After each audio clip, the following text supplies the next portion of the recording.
नवाज शरीफ का नाम ECL से निकलेगा या नहीं। फरूख नसीम की ज़ेर सदारत काबीना की ज़ैली कमेटी का इजलास प्रोसिक्यूटर NAB कमेटी में पेश। इंसानी बुनियादों पर नवाज शरीफ के बैरून मुल्क जाने पर एतराज नहीं। हतमी फैसला हुकूमत खुद करे। NAB का रद्द-ए-अमल सामने आया। शहजाद अकबर का ये कहना है कि कमेटी जायजा लेने के बाद सिफारशात काबीना को पेश करेगी। नाम निकालने का हतमी फैसला वफाकी काबीना ही करेगी। ताज़ा तरीन सूरत हाल जानते हैं अपने नुमाइंदे इमरान वसीम से। इमरान बताएगा, ज़ैली कमेटी का इजलास जारी है, NAB का क्या रद्द-ए-अमल सामने आया है और कब तक सिफारशात काबीना को भेजी जाएंगी?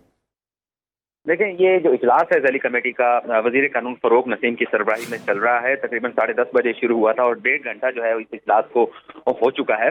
NAB के हुकाम भी पेश हुए थे और उनकी जानिब से यही मौक़िफ़ रखा गया कि इंसानी हमदर्दी की बुनियाद के ऊपर जो है NAB नवाज शरीफ के बैरून मुल्क जाने के ऊपर कोई एतराज़ नहीं कर रहा। लेकिन उसके बाद कमेटी के इजलास में जब इस सारे मामले के ऊपर गौर किया जा रहा था कि क्या कानूनी मसाइल हैं नवाज शरीफ का नाम ECL से निकालने के ऊपर, तो फिर जो सरबराह है ज़ैली कमेटी के फरूख नसीम, उनकी जानिब से ये कहा गया कि जो प्रोसिक्यूटर जनरल NAB हैं वो या तो ज़ाती हैसियत में खुद पेश हों या जो नुमाइंदे पेश हुए हैं उनसे बात करके जो है वो कमेटी को वाज़ेह अल्फाज में ये बताया जाए कि आखिर इस मामले के ऊपर NAB का जो है वो मौक़िफ़ क्या है। और प्रोसिक्यूटर NAB जो है असद वो चेयरमैन NAB से हिदायत लेने और उसके बाद ये हिदायत जो है वो पास ऑन की जाए जो नुमाइंदे पेश हुए हैं कमेटी में, या फिर प्रोसिक्यूटर खुद जो है वो पेश होकर जो है वो कमेटी को आगाह करें कि NAB का मौक़िफ़ क्या है। लेकिन जो सेक्रेटरी सेहत पेश हुए थे पंजाब, उनकी जानिब से जो है वो मुख्तलिफ रिपोर्ट्स नवाज शरीफ की जो 3 थी वो पेश की गई, जिसमें ये कहा गया है कि नवाज शरीफ का जो इलाज है उसके लिए बैरून मुल्क जाना जो है वो ज़रूरी है। जी, कमेटी अभी जायजा ले रही है और जायजा लेने के बाद सिफारशात काबीना को पेश करेगी। बहुत शुक्रिया इमरान वसीम, इस मुतल्लिक़ आपने अपडेट